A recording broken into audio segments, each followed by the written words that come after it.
Seventh graders, continuing our conversation about reformers.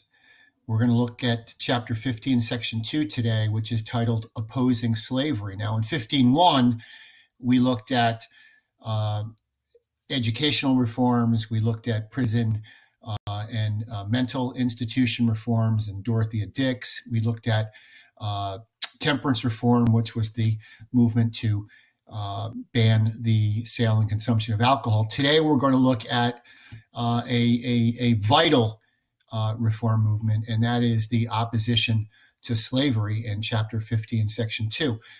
As always, just a reminder that this tutorial video will be posted on the Schoology page along with the Quizlet vocab words for chapter 15, section 2. There are 4 terms in this deck.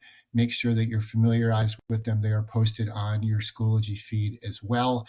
We're looking at the opposition to slavery today. 3 of the 4 vocab terms included in the deck are the American Colonization Society, which was a group that hoped to end slavery by setting up an independent colony in Africa for freed slaves, the American Colonization Society. We'll talk about that. And also there are videos on each of these topics as well on your Schoology feed. So make sure that you're watching as you're watching this tutorial video, that you're making notes about the video links that will also appear on your Schoology feed. Abolitionist, a word we've seen a lot this year. Abolitionist, of course, is the person who wants to abolish or end slavery. And the Underground Railroad, a lot of you are familiar with that, I'm sure, from your elementary school days. The Underground Railroad was a network of abolitionists, both black and white, who secretly helped slaves escape, usually to the north, to freedom.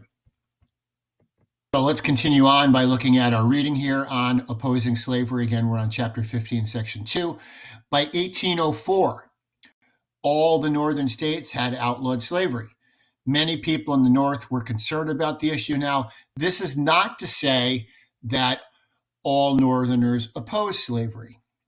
Most Northerners did not oppose slavery. As a matter of fact, most Northerners, while maybe not supporting slavery, certainly many, many Northerners held racist views about African Americans and did not go as far as to support the abolition of slavery. But many people in the North were concerned about the issue of slavery.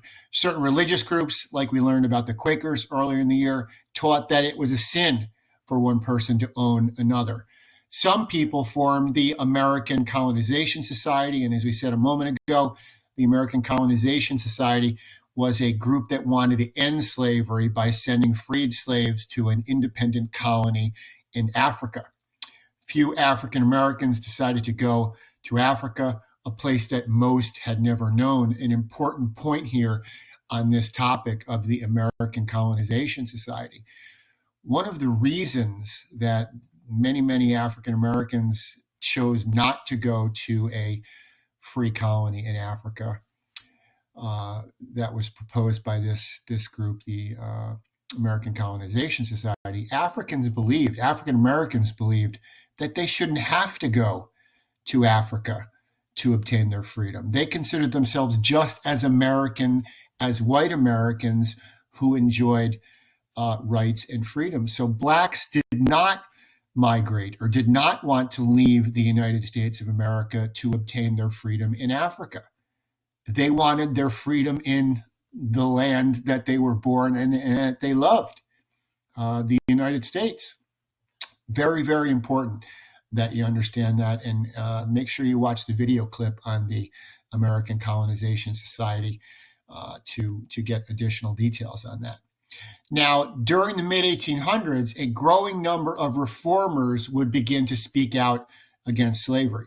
These reformers were both white and black, men and women. And earlier in the year, not too long ago either, when before we talked about Frederick Douglass and before we started reading his book, we talked about how the abolitionist movement was also going to be connected in a lot of ways to the women's rights movement. And one of the reasons this will happen is because a lot of the early abolitionists were both men and women.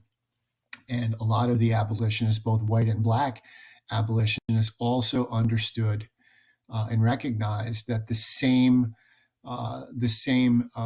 lack of rights and the same discrimination and the same treatment that African Americans, both freed and enslaved blacks, would receive, would also be similar treatments that American women, both black and white women, would face as well. So reformers were both white and black, men and women, and these people were known as abolitionists.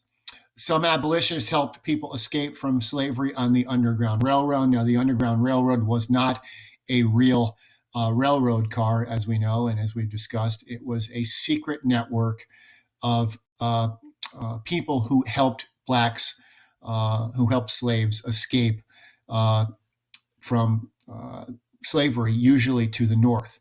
Both white and black conductors guided runaway slaves to secret stations where they could hide. And the most famous conductor was Harriet Tubman. Harriet Tubman was considered the leader of the Underground Railroad, also called the Moses of her people.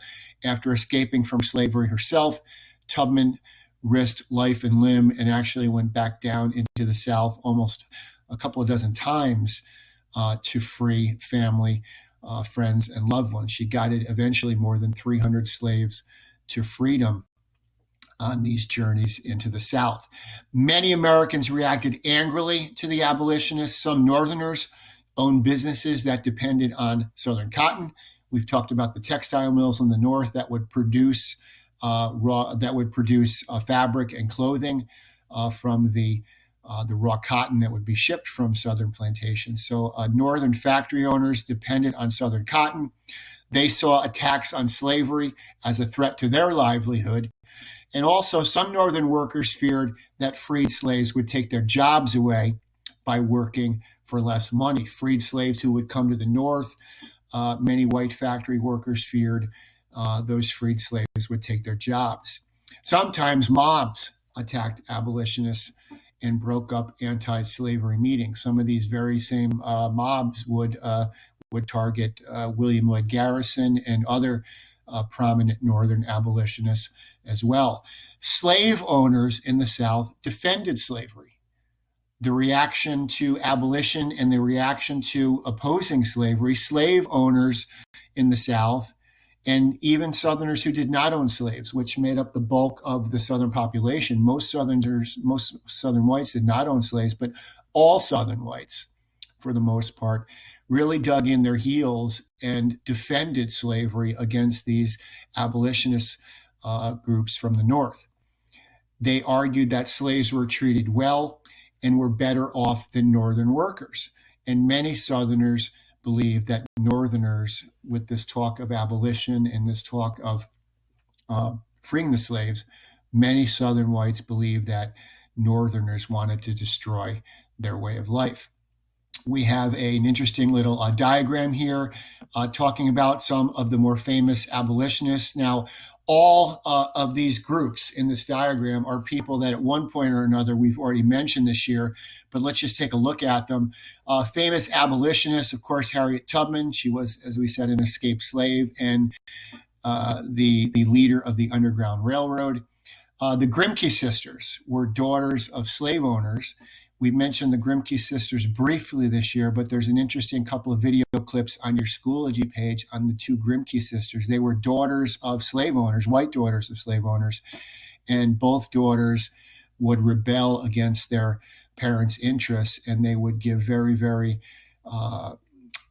passionate speeches about freeing slaves and about abolishing slavery, Angelina and Sarah Grimke.